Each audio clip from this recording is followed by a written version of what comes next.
አመሰግናለሁ። ዶክተር ግርማ ገብሬ አገሪቱ ባህል ሕክምና መስጫ ማዕከል መስራችና ፕሬዝዳንት ነኝ። ሳርኮማ የሚባል በሽታ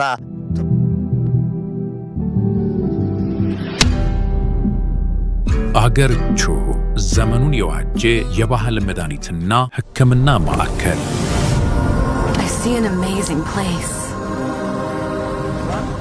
ሀገር ውስጥ ሕክምና ባለመገኘቱ ውጭ ሀገር ድረስ በመሄድ ብዙ አገርን እየጎዳ ያለ በሽታ ነው። ሳርኮማ ማለት በሶፍት ቲሹ ላይ የሚከሰት በሽታ ነው። አንደኛው ነርቭ ላይ ይከሰታል፣ የደም ሴሎች ላይ ይከሰታል፣ በሊምፍ ኖድ የሚከሰትም አለ።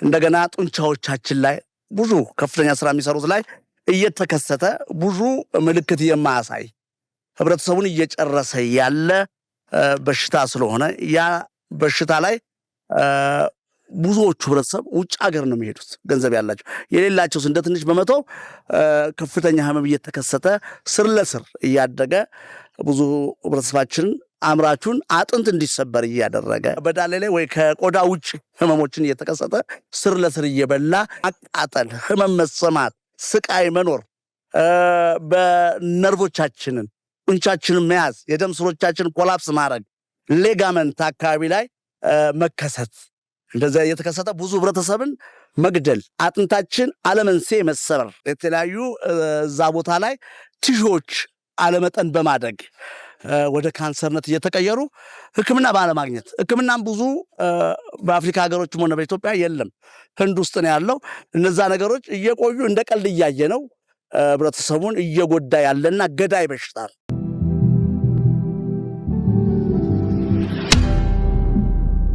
አገሪቱ ዘመኑን የዋጀ የባህል መድኃኒትና ሕክምና ማዕከል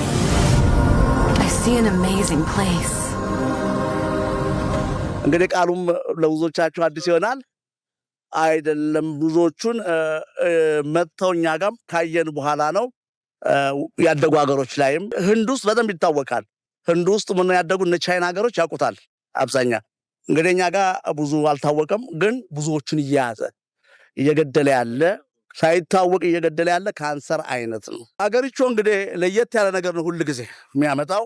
እነዚህ ላይ ህክምናው ላይ በማድረግ ሰዎች መጥተው አይተን ምርምር አድርገን እንግዲህ እስካሁን ወደ 12 ሰዎች እያከምን ያለ ነው። መፍትሄም አግኝተን ከካንሰሩ ነፃ ሆነዋል። እስካሁን እንግዲህ እኔ ጋር እስከ 12 ሰው እየታከመ ነው። 4ቶቹን ነፃ አውጥተናል። ለዛ ነው እኔ አንድ ነገር ሳሊዝ አልወጣም። ምክንያቱም ነገ የሚያስጠይቀኝን ነገር ነገ መፍትሄ የሌለው ነገር ይዤ እንዳልወጣ ስለሆነ በደንብ ምርምር አድርገን መድኃኒቱን አግኝተናል።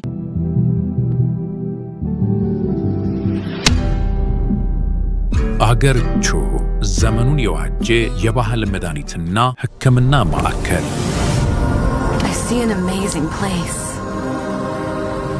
የህክምና ሂደቱ በሶስት አይነት ነው።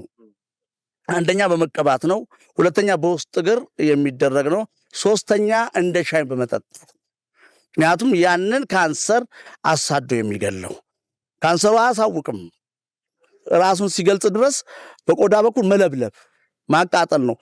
ስለዚህ ብዙሃኑ የተለያየ ነገር እየመሰለው ስለሆነ እኛ ባገኘነው ሁኔታ እንግዲህ ይሄንን ደፍረን ወጥተናል። መድኃኒቱንም አግኝተናል። ይሄንን አብሮ ማገዝ የሚፈልግ የዘመናዊ ህክምና ሆነ የባህል ህክምና ህመሙም ያለባችሁ ብዙዎቹ በሰው መጥተው እየታከሙ መፍትሄ እያገኙ ነው። ከሀገሪቱ ጋር አብረን እንስራ። ተመራማሪዎችም ካላችሁ እኛ ያዝነውን ይዛችሁ እናንተ ያዝነውን አድርገን ለህብረተሰባችን እንድረስ ነው እያልን ያለ ነው። እስካሁንም እንግዲህ በወጣ ነው መሰረት ሌላ አይደለም። ጠንከር ያሉ ህመሞች ላይ ነው መስራት የምፈልገው። ካንሰር ላይ ዘምቻለሁ። እንግዲህ ይሄንን ይገባኛል የሚል አካል ብዙ ባለ 12 ፓተንት ነኝ። ብዙ ነገር ነው። በስኳርም ላይ ጥሩ መፍትሄ አጥተናል። ይሄን እየመጣችሁ ህክምና እንድትወስዱ። ስቃይ ነው፣ ህመሙ በጣም ከፍተኛ ነው። መፍትሄ የለውም። ስቃዩ አያስተኛም። ያማል። አጥንት እየተሰበረ ነርቭ እየቆመ ደም ስር ኮላፕስ እየሆነ ጡንቻዎቻችን ካልሰሩ ምንድነው አምርተን የምንበላው በማለት እንግዲህ ደፍሬ ወጥቻለሁ። ይሄንን ይገባኛል የሚል አካል እኔንም ለማገዝ አብረንም ለመስራት ካለ አገሪቱ በሩ ክፍት ነው። ሞት እስካልቀደመኝ ድረስ በዚህ አልቆምም። ገና ነው። በሽታዎች የተከሰታሉ። ዝም ብሎ ትንሽ በሽታዎች ላይ ሀገሪቱ አይሰራም። አሁንም ይቀጥላል። ምርምር እያደረግን ነው። ፍሬ ሲያፈሩ ነው ይዘን የምንወጣው። አሁንም እንቀጥላለን። አገሪቱን አግዙ። በመንግስትም በኩል የጠየቅነው ጥያቄ ይፈጸምልን። ይህን እያደረግን ነው። መልሰን መሽም እስከምሞት ድረስ የለፋውበትን ሀገሬ ለህዝቤም እያገለገልኩ ነው። አሁንም አገለግላለሁ።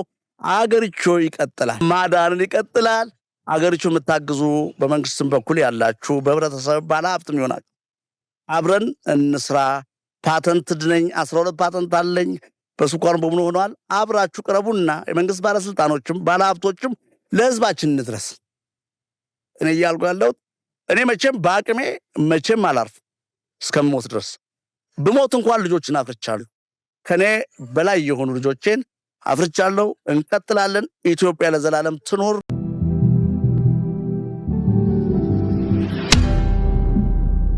አገርቹ ዘመኑን የዋጀ የባህል መድኃኒትና ሕክምና ማዕከል።